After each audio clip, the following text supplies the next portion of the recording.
Life is about making choices every day. The simple goes blindly on and suffers the consequences.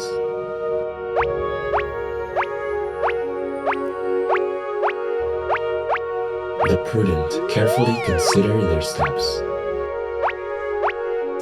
Therefore, we need to think one step ahead.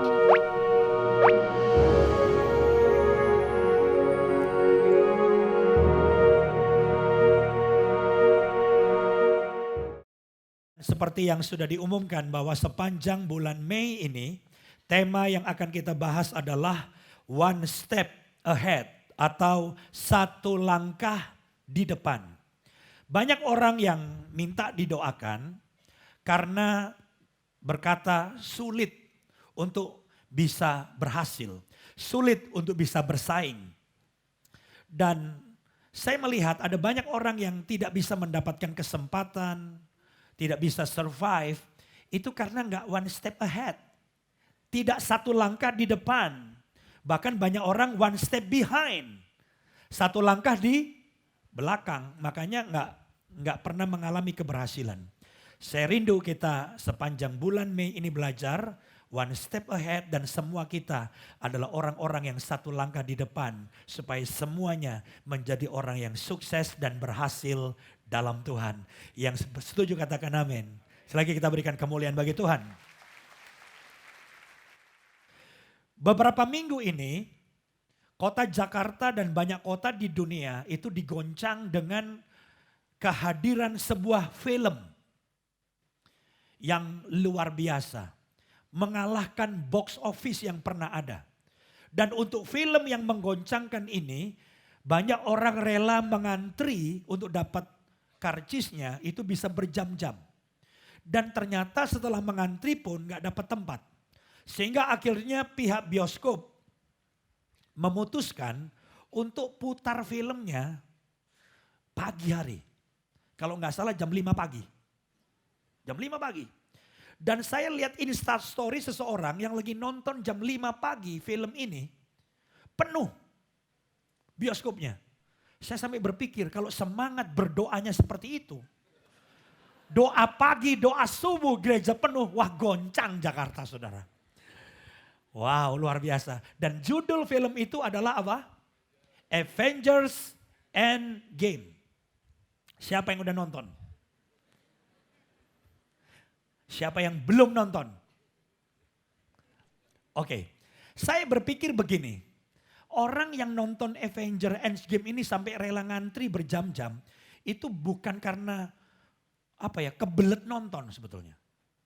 Tapi ada orang atau kebanyakan orang merasa keren ketika dia nanya sama teman-temannya, lu udah nonton belum? Belum. Terus dia bilang, gua udah. Jadi dia merasa keren karena dia one step ahead. Satu langkah di depan. Jadi dia merasa gua udah, lu belum. Jadi ini yang disebut dengan one step ahead. Satu langkah di depan yang lain.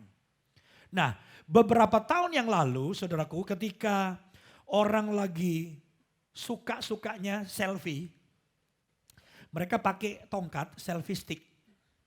Itu ada seorang anak muda, dia pendiri dari perusahaan yang bernama Stickbox.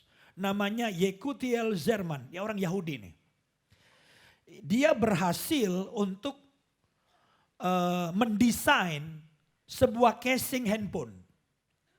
Casing handphone ini saudaraku, kalau ditempel handphone saudara pakai casing handphone ini, desainnya Zerman ini, maka di situ ada satu tombol dikit kalau ditarik, itu udah jadi tongkat. Jadi saudara nggak perlu bawa tongkat sendiri. Saudara cukup beli casingnya dia, tempelin, udah ada tongkat di situ. Dan pada waktu desainnya jadi, itu bikin pesta mereka. Lalu mereka bilang, kita akan segera memproduksi casing handphone ini. Dan akan dijual di toko-toko. Betapa kagetnya mereka, karena pestanya baru selesai, mereka belum sempat memproduksinya. Ternyata minggu depan di toko-toko sudah dijual casing itu. Kenapa? Rupanya waktu dia umumkan desainnya ada yang nembak. dan kemudian diproduksi. Dan saudara bisa kira-kira tahu siapa yang hobi nembak dan jualan duluan. Siapa? China. Memang China luar biasa saudara. Dan sekarang banyak itu online lagi dikomplain sama yang asli. Karena apa? Karena di sebelah kirinya asli harganya 2 juta. Di sebelah kanannya China 100.000. Saudara beli di Shopee ada, di Tokopedia ada. Jadi yang asli kesel karena mereka tembak. Tapi intinya saudaraku, sermon dari mau one step ahead, akhirnya justru menjadi one step behind. Dan ini yang saya katakan, kenapa banyak orang akhirnya gagal dalam hidupnya, karena one step behind. Banyak orang yang ikut-ikutan. Ingat gak waktu zamannya orang jalan di mall, bawa apa tuh yang gede, yang warna kuning? Mango. Apa tuh? King Mango. Oh ya, Mango. Wow, itu orang sampai ngantri. Nah, lalu setelah 6 bulan, keren ya. Sudah 6 bulan, baru ada satu teman bilang, gua mau bikin deh. Begitu dia bikin, pas bukan begini, udah begini. Akhirnya dibikin gak laku. Kenapa dia gak laku? Karena dia one step behind. Apakah hidupmu one step behind? Sehingga saudara gagal.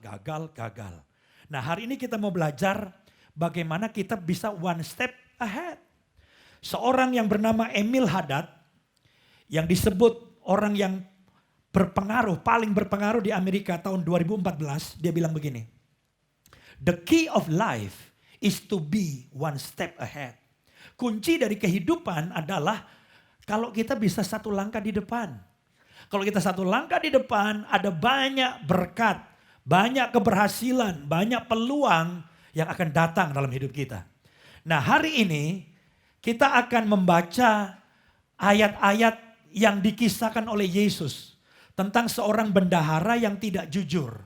Kita jangan niru ketidakjujurannya, tapi ini bendahara cerdik sehingga dia one step ahead, sehingga dia bisa mengatasi masalah yang dia hadapi. Lukas pasal 16 ayat 1 sampai dengan yang ke-8. Kita akan baca sama-sama. Lukas 16 ayat 1 sampai 8. Dan Yesus berkata kepada murid-muridnya, ada seorang kaya yang mempunyai seorang bendahara. Kepadanya disampaikan tuduhan bahwa bendahara itu menghamburkan miliknya. Ini bendahara korupsi lah kira-kira gitu. Lalu ia memanggil bendahara itu dan berkata kepadanya, apakah yang kudengar tentang engkau? Berilah pertanggungan jawab atas urusanmu. Sebab engkau tidak boleh lagi bekerja sebagai bendahara. Nggak boleh kerja sebagai bendahara lagi. Kata bendahara itu di dalam hatinya, apakah yang harus aku perbuat? Tuanku memecat aku dari jabatanku sebagai bendahara. Mencangkul aku tidak dapat. Mengemis aku malu. Aku tahu apa yang akan aku perbuat. Supaya apabila aku dipecat dari jabatanku sebagai bendahara, ada orang yang akan menampung aku di rumah mereka. Lalu ia memanggil seorang demi seorang yang berhutang kepada tuannya. Katanya kepada yang pertama, berapakah hutangmu kepada tuanku? Jawab orang itu, 100 tempayan minyak. Lalu katanya kepada orang itu, inilah surat hutangmu, duduklah dan buat surat hutang lain sekarang juga 50 tempayan. Saudara nangkep gak maksudnya? Jadi bendahara ini menggunakan hari-hari terakhir sebagai bendahara. Dia panggil yang punya utang sama bosnya. Lu utang berapa? 100 tempayan minyak. Sini, ganti. Aku diskon 50%. Pinter dia. Utang 100 jadi berapa? 50. Tujuannya apa? Supaya orang-orang itu punya apa? Utang budi. Kan dia mau dipecat. Dia tanam budi dulu. Pinter ini. Ya, terus. Kemudian ia berkata kepada yang kedua. Dan berapakah hutangmu? Jawab orang itu 100 pikul gandum. Katanya kepada orang itu, inilah surat hutangmu. Buatlah surat hutang lain 80 pikul. Didiskon berapa? 20. Tanam budi lagi dia. Ayat 8. Lalu Tuhan itu memuji bendahara yang tidak jujur itu. Karena ia telah bertindak dengan cerdik. Sebab anak-anak dunia ini lebih cerdik terhadap sesamanya daripada anak-anak terang. Jadi Alkitab yang bilang, anak-anak dunia lebih apa? Cerdik dibanding anak-anak terang. Bahkan anak-anak terang itu kurang cerdik. Kenapa? Mereka itu maunya gini, udah lurus-lurusan aja. Nggak boleh terlalu polos. Cerdik itu nggak dosa. Ada ayatnya, hendaklah kamu cerdik seperti ular. Tulus seperti setan. Itu yang nggak boleh. Cerdik seperti ular boleh, asal tulus seperti merpati. Ya, oke. Di sini dalam kisah ini, saudaraku, kita tidak belajar bendahara yang korupsi itu. Bukan soal korupsinya atau tidak jujurnya. Tapi ada langkah-langkah yang dia lakukan karena kecerdikannya yang membuat dia akhirnya bisa berhasil mengatasi persoalannya. Dia dipecat. Semua mau belajar firman Tuhan? Mau one step ahead? Ada 3 hal yang akan kita pelajari. Yang pertama, kita bisa one step ahead karena tahu apa yang akan terjadi. Jadi kita ini jadi orang gak boleh gak mau tahu. Kita harus berusaha untuk bisa memprediksi ke depan itu apa yang akan terjadi. Tujuannya apa? Supaya bisa antisipasi. Supaya kita punya awareness, punya kewaspadaan, punya kehati-hatian. Perhatikan ayat yang kedua, tadi sudah kita baca, kita perhatikan sekali lagi. Lalu ia memanggil bendahara itu dan berkata kepadanya, apakah yang kudengar tentang engkau? Berilah tanggung jawab atas urusanmu. Sebab engkau tidak boleh lagi bekerja sebagai apa? Bendahara. Perhatikan, jadi bendahara itu tahu persis bahwa dia akan diberhentikan. Jadi di depan dia sudah tahu, aku bakal dipecat nih. Nah itulah yang penting. Supaya apa? Supaya dia bisa mempersiapkan diri. Supaya dia bisa mengantisipasi. Demikian juga dengan kita semua. Kita ini tiap hari harus punya kewaspadaan. Sambil memperkirakan tahun depan bagaimana dengan bisnis kita. 2 tahun lagi bagaimana keadaan Indonesia. Perkembangannya seperti apa. 5 tahun lagi seperti apa. Pak Jokowi udah bilang. 2 tahun lagi akan terjadi revolusi industri. Betul? Revolusi industri 4.0. Di mana akan ada banyak pekerjaan yang sekarang ada, itu menjadi tidak ada 2 tahun lagi. Ingat akan banyak orang di PHK. Dan ada pekerjaan yang sekarang tidak ada, 2 tahun lagi akan ada. Nah seperti inilah kita bisa menebak ke depan seperti apa. Sama seperti bendahara itu bisa one step ahead.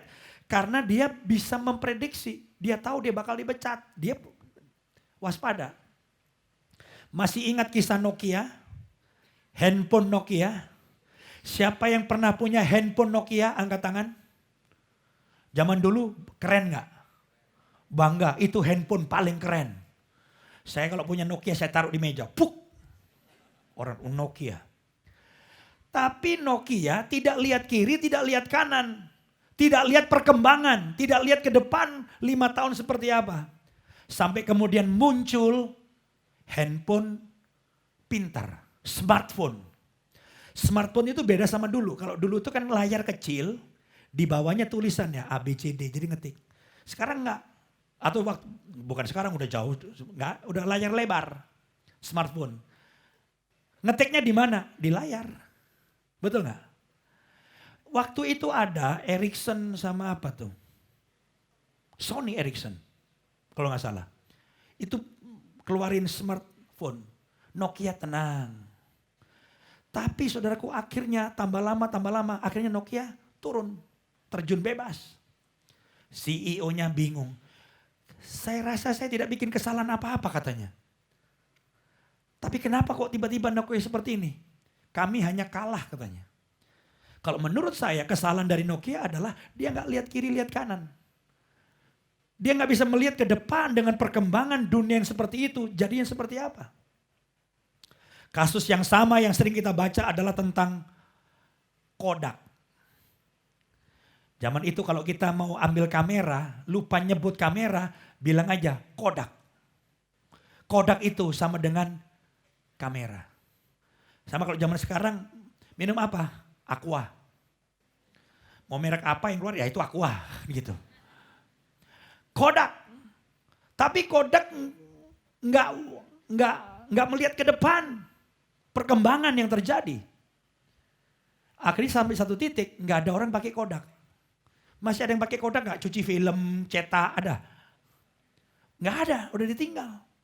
Saudara bisa melihat ketika seseorang tidak bisa memprediksi ke depan dan dia tenang, nggak ada mau perubahan, nggak mengantisipasi, saya yakin kegagalan, kehancuran, kebangkrutan pasti itu terjadi. Jadi saya berharap kita semua adalah orang-orang yang bisa menebak kira-kira ke depan seperti apa. Dan bendahara itu dia bisa mengantisipasi, dia bisa punya kewaspadaan karena dia tahu persis dia pasti dipecat. Dia bisa punya kewaspadaan seperti itu. Demikian juga dengan saudara semua. Siapa di sini mahasiswa, kuliah, yang kuliah angkat tangan. Oh, nggak banyak ya. Oke, yang kuliah, kalian udah bisa nebak loh. 2 tahun lagi bakal lulus. Betul gak? Sebetulnya dengan kita bisa tahu 2 tahun lagi bakal lulus di wisuda. Sekarang ini sudah harus ada antisipasi. Jangan nunggu setelah lulus. Hore lulus wisuda. Hore pengangguran. Karena kita tidak melihat ke depan. Dan mempersiapkan. Demikian juga di sini ada beberapa yang bakal menikah. Tapi saudara salah fokus. Banyak orang yang tahun depan mau menikah atau 2 tahun depan mau menikah. Fokusnya kepada apa? Kepada pesta perkawinan. Semua kekuatan, semua uang, semua pendapatan, semua perhatian hanya untuk pesta 2 jam. Saya sudah lihat pesta orang. Dari yang paling sederhana sampai yang paling mewah. Saya pernah masuk hotel mewah di Jakarta. Masuk aja bisa tersesat. Saudara tahu itu ballroomnya begitu besar dibikin kayak hutan. Diputer-puter kita padahal muter sono jauh. Muter balik lagi ke sono. Tapi terasa jauh sekali. Pohon-pohon. Terus di tengahnya ada danau. Gila gak? Ada bebek. Saya pikir bebeknya bebek palsu. Bebek hidup. Saudara tahu pesta segitu habisnya berapa? Gak tahu berapa M. Cuma dapatnya apa? 5 menit. Gitu doang. Besok orang lupa. Tapi kalau yang mau gagah-gagahan utang, besok mikirin utang saudara. Saya ingin saudara, pernikahan pesta boleh, sebatas kemampuan. Paling bagus undang gak usah banyak-banyak. Nanti tambah lama, orang menikah itu yang undang bukan 5.000, 3.000. Saya banyak bilang, kalau you menikah, udah undang 200 orang aja, 200 cukup. Yang you kenal, duduk, makan enak. Ya kan? Tapi kenal. Sekarang 3.000 salaman siapa nih orang? Dia tetangga mana ini? Nggak jelas. Terus tanya sama yang diundang, seneng apa? Nggak seneng. Nggak seneng. Yang kelewatan nggak diundang, haleluya. Nggak ngasih angpau. Nggak capek-capek gitu. Kenapa? Nggak gitu kenal juga. Jadi saya kasih tahu yang mau merit 2 tahun lagi. Fokus sesudah menikah ngapain. Karena Anda udah pasti menikah kan. Ya kecuali kalau nggak jadi nikah saya nggak tahu. Saya doakan jadilah ya. Nah ini harus prepare. Dipersiapkan. Supaya saudara one step ahead. Jangan habis kawin. Tinggal di mana ya? Mertua indah apa? Ruko apa? Gila nggak? Baru kawin baru mikir. Padahal kita udah tahu 2 tahun sebelumnya bahwa kita akan menikah. Jadi kita harus bisa memprediksi apa yang di depan. Yang setuju katakan amin. Kita berikan kemuliaan bagi Tuhan. Haleluya. Yang kedua, kita bisa one step ahead karena tahu kekuatan kita. Jadi yang membuat kita itu bisa one step ahead itu pasti di mana kita kuat di situ. Nggak mungkin saudara bisa one step ahead untuk sesuatu yang saudara lemah. Makanya dengan jelas bendahara itu tahu di mana kekuatannya. Ayat 3 sekarang. Kata bendahara itu di dalam hatinya. Apakah yang harus aku perbuat? Dia mikir kan, aku bakal dipecat. Aku harus antisipasi. Terus dia, apa yang harus aku perbuat? Terus, Tuanku memecat aku dari jabatanku sebagai bendahara. Mencangkul, aku tidak dapat.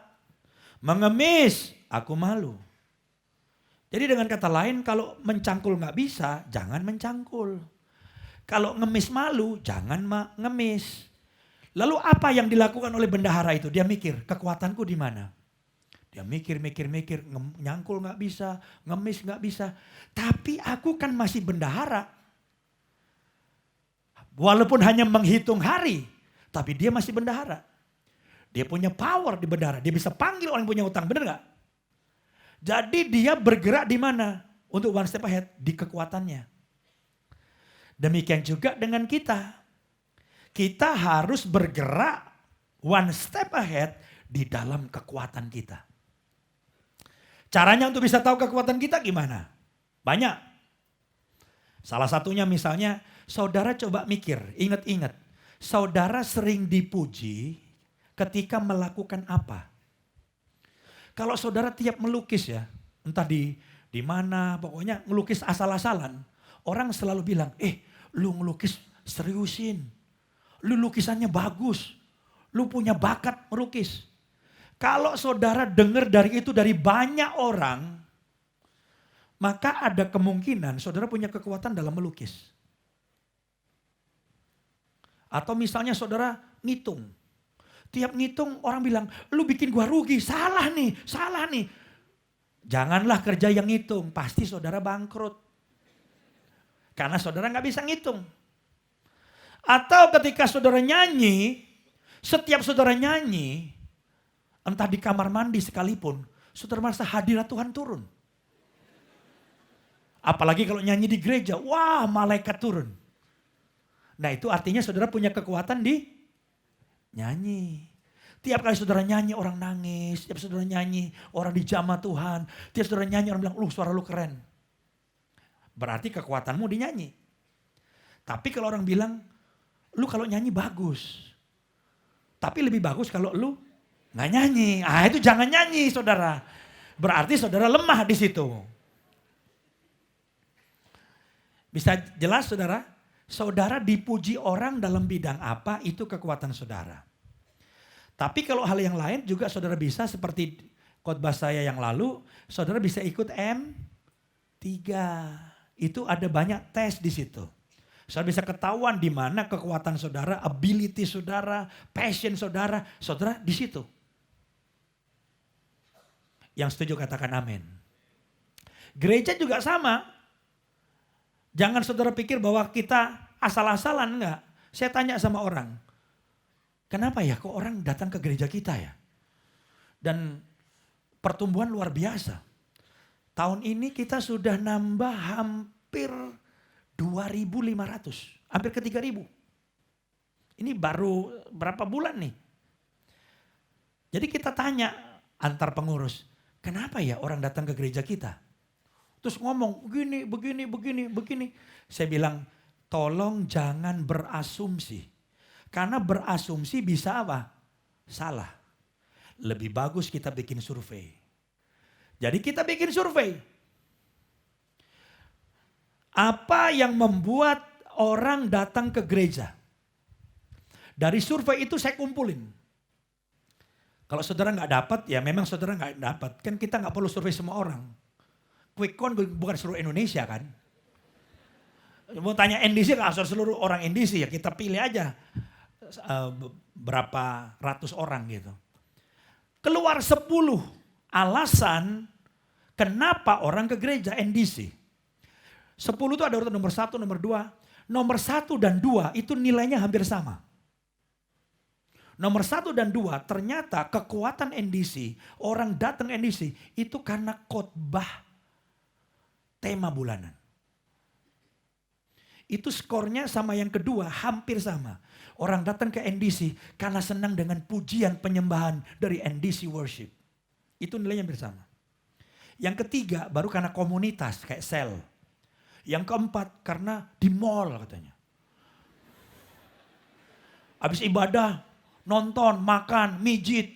Datang paling pagi, pulang paling malam. Bener. Ada yang mobilnya pagi udah ada sebelum saya datang. Saya pulang jam 9 malam masih ada tuh mobil.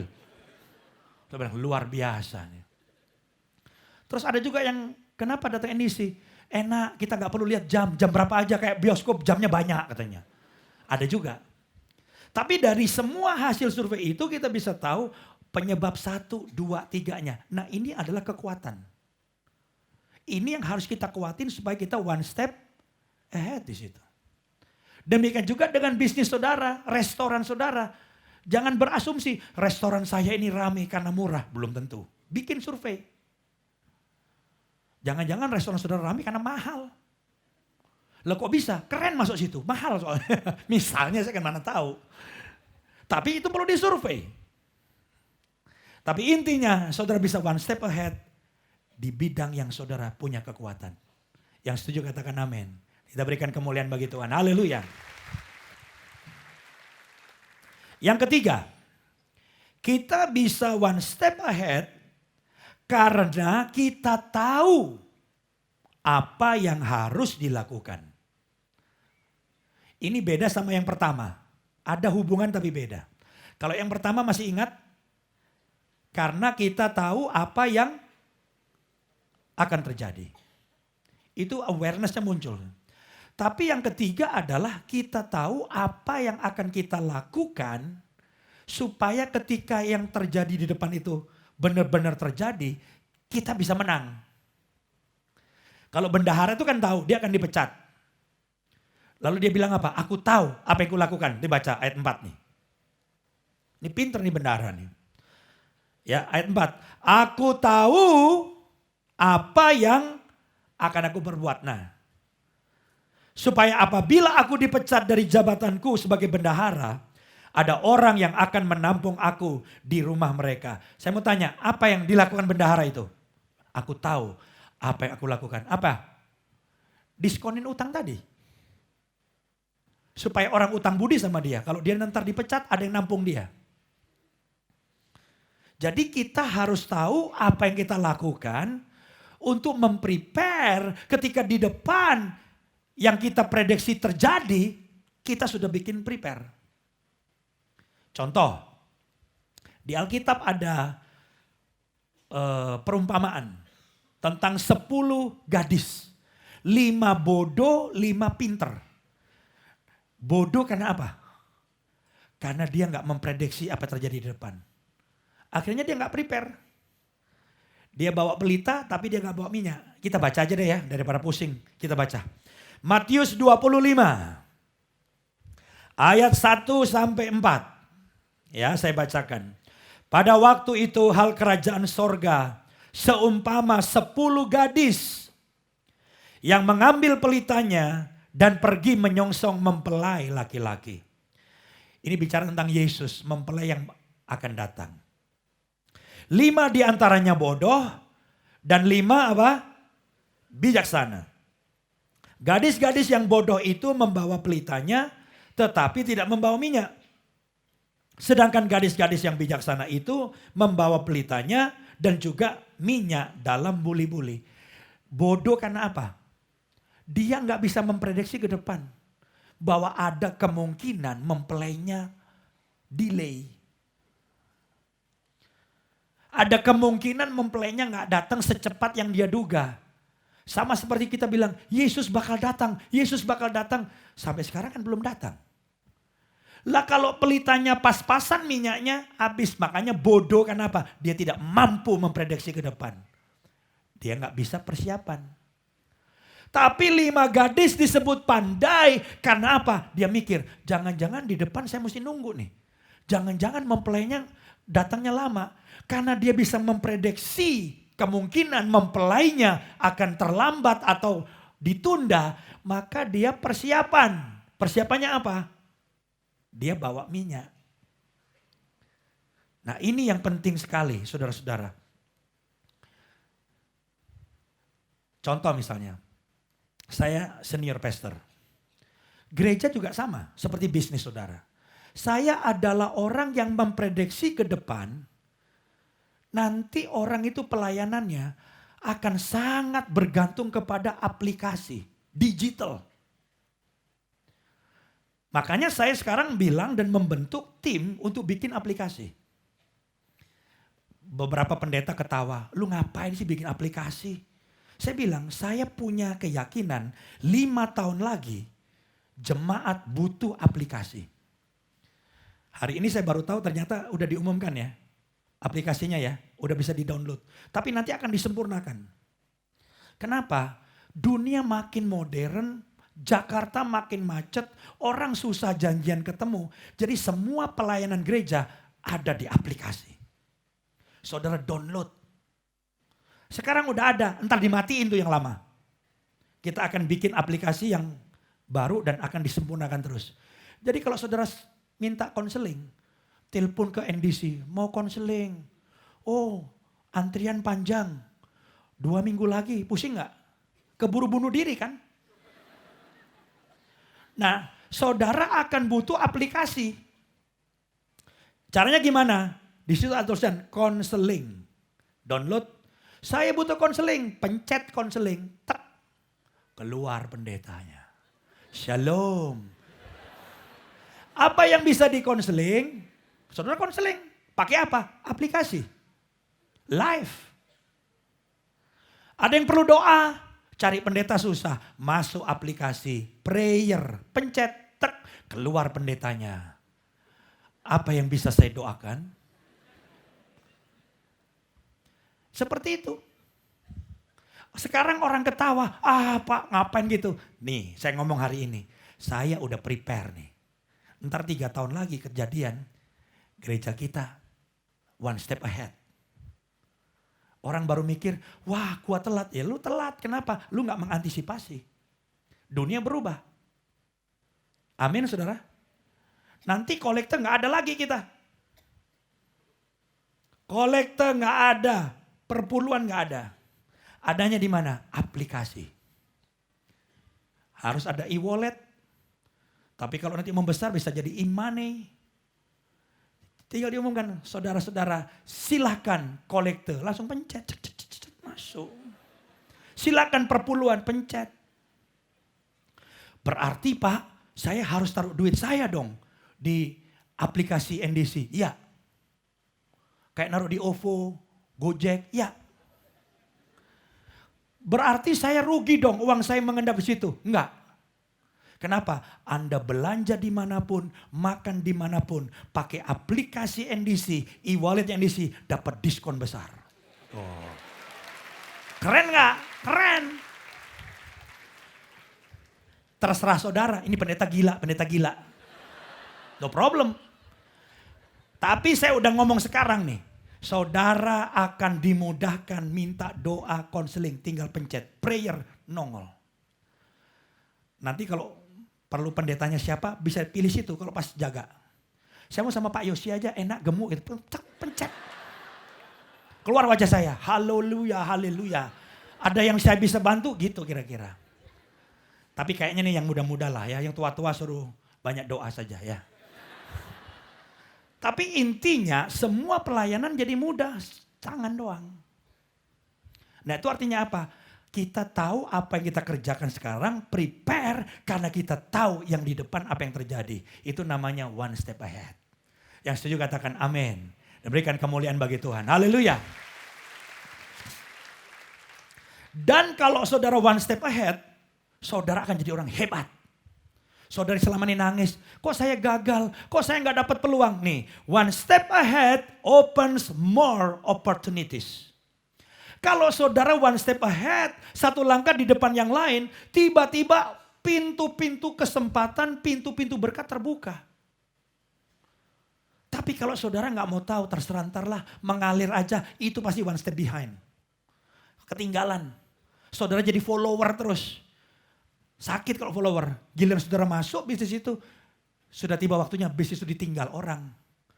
Maka saudara nggak pernah sukses. Saya berdoa semua kita adalah orang yang one step ahead. Nah, untuk bisa tahu ke depan, juga kita butuh hikmat. Ini terakhir nih saya mau bicara. Karena di Alkitab ada seorang muda yang hebat, dia bisa tahu apa yang terjadi di depan karena Tuhan kasih hikmat. Nama orang itu adalah Yusuf. Yusuf itu saudaraku bisa ngertiin mimpi, dapat hikmat dari Tuhan, dia bisa tahu di depan akan ada 7 tahun kelimpahan dan 7 tahun apa? Kelaparan. Dan karena dia tahu di depan apa yang terjadi, dia prepare, dia one step ahead dan tiba-tiba peluang hebat terjadi. Kita baca ayatnya dengan cepat dan kita akan doa supaya saudara semua yang hadir hari ini, saudara jadi Yusuf pada akhir zaman. Engkau one step ahead dan peluang besar terbuka bagi saudara. Ya, Kejadian 41 mulai ayat 47. Ini kan 7 tahun kelimpahan ya. Tanah itu mengeluarkan hasil bertumpuk-tumpuk dalam ke-7 tahun kelimpahan itu. Maka Yusuf mengumpulkan segala bahan makanan ke-7 tahun kelimpahan yang ada di tanah Mesir. Lalu disimpannya di kota-kota. Nah, dia tahu yang dikerjakan. Hasil daerah sekitar tiap-tiap kota disimpan di dalam kota itu.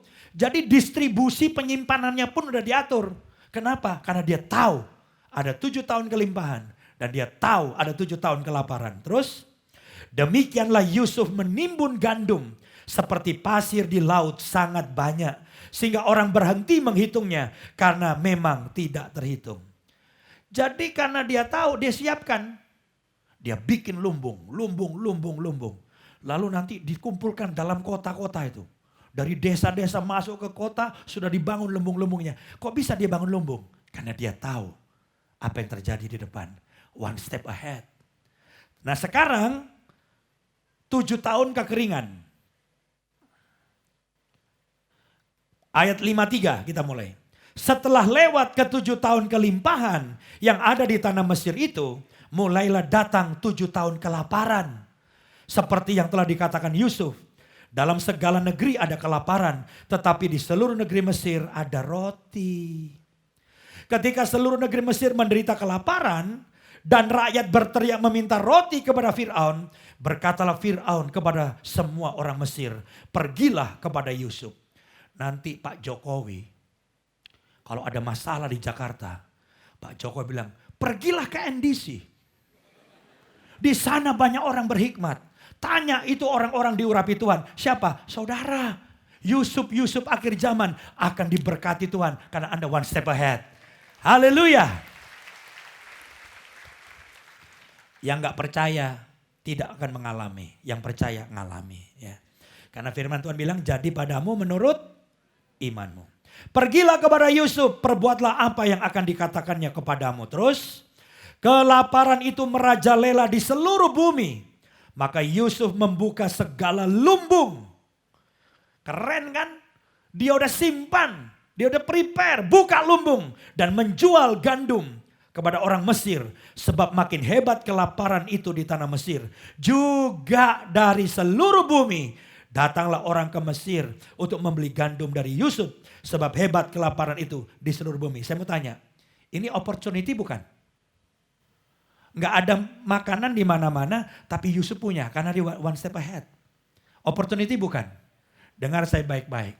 Kalau engkau bisa tahu yang di depan, karena hikmat Tuhan, atau karena engkau belajar banyak, dan kau prepare mengatasi masa depan, dengar baik-baik, akan banyak peluang-peluang berkat Tuhan buka bagi saudara.